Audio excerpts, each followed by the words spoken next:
Jose Mourinho kembali ke Bernabeu dengan misi yang sangat berbeda. The Special One datang gak sekedar melatih, melainkan merombak total identitas Real Madrid.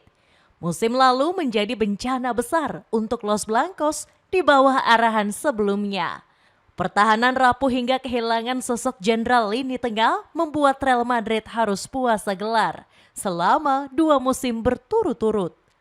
Faktor utama penurunan performa Los Blancos disebabkan oleh perpecahan ruang ganti yang kerap pecah. Kini masalah tersebut juga sudah diselesaikan dengan baik oleh rencana pencoretan Vinicius Junior.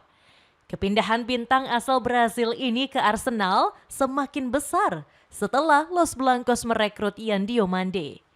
Kini El Real juga semakin dekat untuk menggait Rodri dari Manchester City. Akankah era Los Galacticos 3 akan kembali tercipta di era Jose Mourinho? Penasaran siapa saja pemain-pemain yang bakal merapat? Cetak gol coba merangkum persiapan agresif Real Madrid menyongsong musim baru bersama Jose Mourinho sebagai berikut.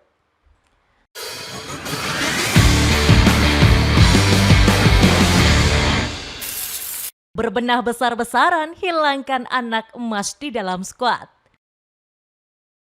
Musim 2025-2026 menjadi malapetaka bagi Real Madrid. Bukan hanya puasa gelar secara 2 musim berturut-turut, tetapi marwah Los Blancos sebagai Raja Eropa perlahan mulai runtuh. Drama keributan para pemain menjadi pemicu utama merosotnya performa Real Madrid. Berkumpulnya banyak bintang bukan menjadi solusi, justru menambah masalah ego yang sulit teratasi. Bicara soal ego, ada sederet pemain Real Madrid yang saat ini sulit ditaklukkan. Salah satunya Vinicius Junior. Bintang asal Brasil itu beberapa kali tertangkap kamera marah-marah ke pelatih. Vinicius kerap tidak terima ditarik keluar. Kita kilas balik ke belakang ketika si bocah tengil ini marah-marah ke Xabi Alonso saat pertandingan El Clasico beberapa waktu yang lalu. Lihatlah bagaimana Xabi sudah menginstruksikan Vinicius untuk keluar dari lapangan. Tetapi Vinicius justru menunjukkan gestur seolah menantang karena nggak terima diganti. Meskipun akhirnya keluar lapangan, tetapi Vinicius melakukan aksi tidak respek ke Xabi. Ex-pemain Flamengo itu menolak berjabat tangan ketika Xabi mencoba menenangkannya. Dari sinilah Vinicius mulai dibenci publik Bernabeu. Pemain berusia 26 tahun ini sempat mendapat cemooh dari fans Real Madrid karena dianggap bermain terlalu egois di laga melawan AS Monaco. Vini, kamu harus berubah sikapmu yang buruk bisa menjadi malapetaka untukmu. Kecam salah satu fans. Vinicius sempat membalas cemoohan tersebut dan mengatakan bermain di klub besar penuh tantangan. Saya juga manusia biasa. Bermain untuk klub terbesar di dunia sangat rumit. Tuntutannya sangat tinggi. Saya tidak ingin dicemooh di rumah saya, kata Vinicius. Bukannya membenahi sikapnya, Vinicius malah semakin besar kepala. Winger timnas Brasil itu bahkan bersikap semena-mena merasa dirinya lah yang paling berkontribusi.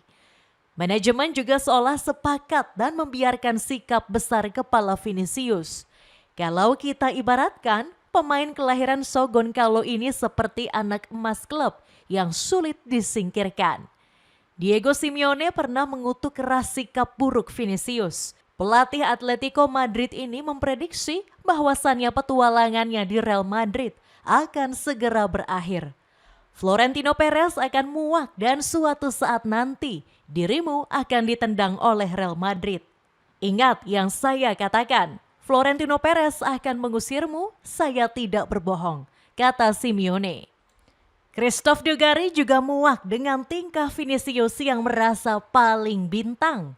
Mantan bintang La Liga ini pun sependapat dengan Simeone dan mengatakan nasib Vinicius sudah di ujung tanduk. Pergi saja, penampilanmu nggak sesuai ekspektasi.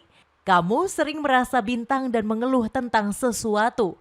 Levelnya jauh menurun dalam beberapa musim terakhir, ujar Dugarry. Apa yang diucapkan Simeone dan Dugarry itu kini menjadi kenyataan. Perez pun dikabarkan mulai mempertimbangkan untuk menjual Vinicius Junior ke klub lain. Bersumber dari gol yang dikutip Diario Sport, sang presiden telah menetapkan harga Vinicius. Pemain 26 tahun ini bakal dilepas apabila ada klub yang bersedia menebusnya 160 juta euro. Vinicius pun sempat dirumorkan akan merapat ke Arsenal.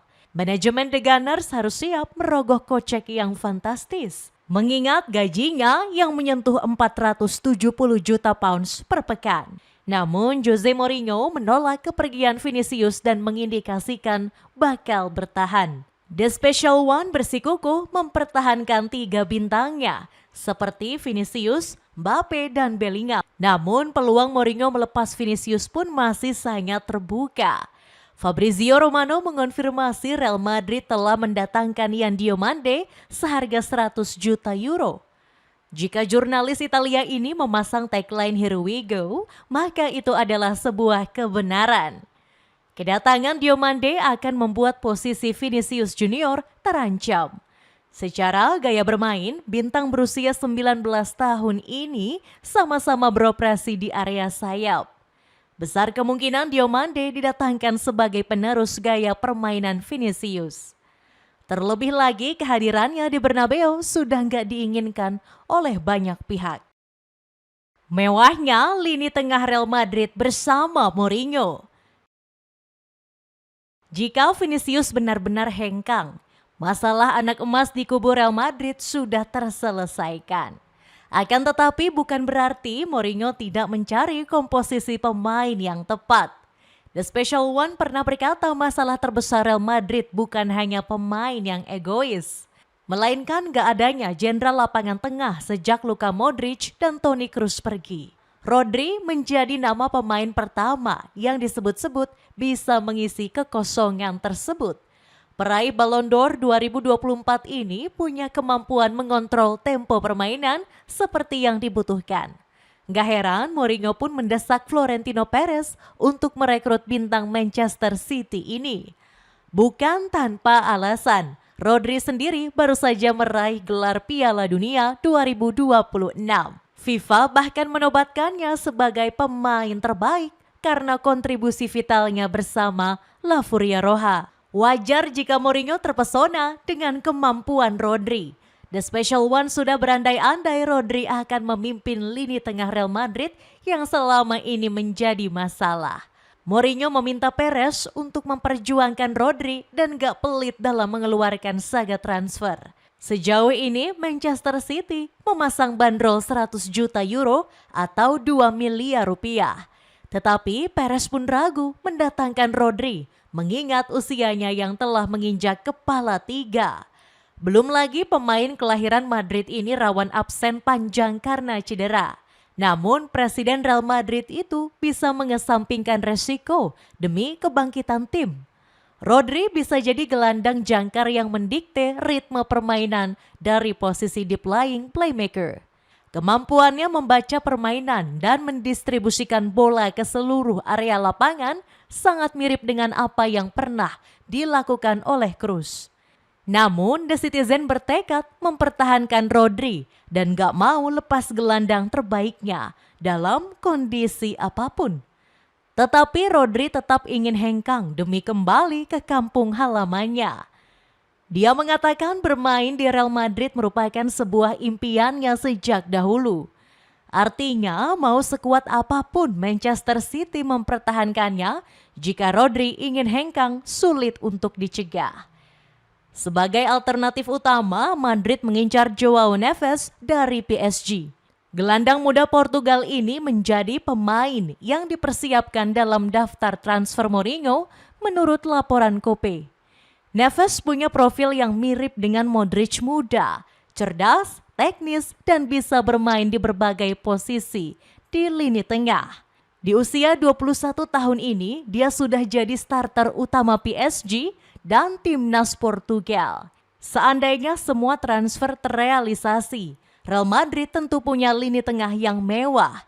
Sebelumnya Los Blancos sudah resmi mendatangkan Bernardo Silva.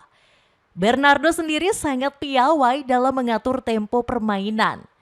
Jika Rodri datang, maka Mourinho nggak perlu adaptasi banyak. Rodri dan Bernardo sendiri sudah 8 tahun menjadi tandem di Manchester City. Meskipun sempat bersitegang di Piala Dunia kemarin, tetapi hubungan keduanya masihlah sangat harmonis. Celana dalam olahraga pria berbahan elastis yang nyaman digunakan, cek linknya di bawah ini. Masalah selesai, pertahanan Real Madrid kembali solid. Kelemahan paling fatal Real Madrid di musim lalu juga ada di sektor pertahanan. Statistik kebobolan Los Blancos termasuk yang tertinggi di antara tim-tim papan atas La Liga. Kepergian David Alaba yang kontraknya nggak diperpanjang bikin kedalaman lini belakang makin tipis. Militao yang sudah 2 kali cedera ACL juga nggak bisa diandalkan sepenuhnya buat jadi starter. Antonio Rudiger yang sudah berusia 33 tahun juga mulai menunjukkan penurunan performa. Kecepatan dan ketajamannya berkurang dan jadi masalah besar di era sepak bola yang makin cepat. Trent Alexander-Arnold yang dibeli dari Liverpool musim lalu memang memperkuat sisi kanan. Tetapi secara defensif, bek Inggris ini masih sering bikin kesalahan yang dieksploitasi lawan. Untuk mengatasinya, Mourinho langsung bergerak cepat dan nama pertama yang sudah dikunci adalah Denzel Dumfries. Dumfries punya karakteristik yang sangat cocok dengan filosofi Mourinho. Bek kanan asal Belanda ini agresif saat menyerang tetapi juga disiplin saat bertahan. Di posisi bek tengah, 2 nama besar masuk radar Los Blancos sekaligus. Alessandro Bastoni dari Inter Milan jadi target utama dengan harga sekitar 75 juta euro. El Debate melaporkan Mourinho sudah berhasil meyakinkan Bastoni buat gabung ke Madrid musim panas ini. Bek kiri Italia ini terbuka meninggalkan Nerazzurri dan siap jadi tembok baru Los Blancos. Dengan solidnya skuad Real Madrid di hampir semua posisi, Mourinho diprediksi menerapkan formasi berbeda. 4-2-3-1 khas The Special One tetap menjadi pilihan utama.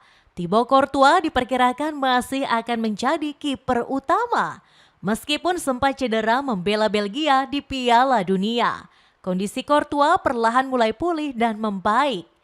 Cederanya diperkirakan akan pulih total dalam waktu 3 hingga 4 minggu ke depan. Denzel Dumfries akan menggantikan posisi Trent Alexander-Arnold di posisi bek sayap.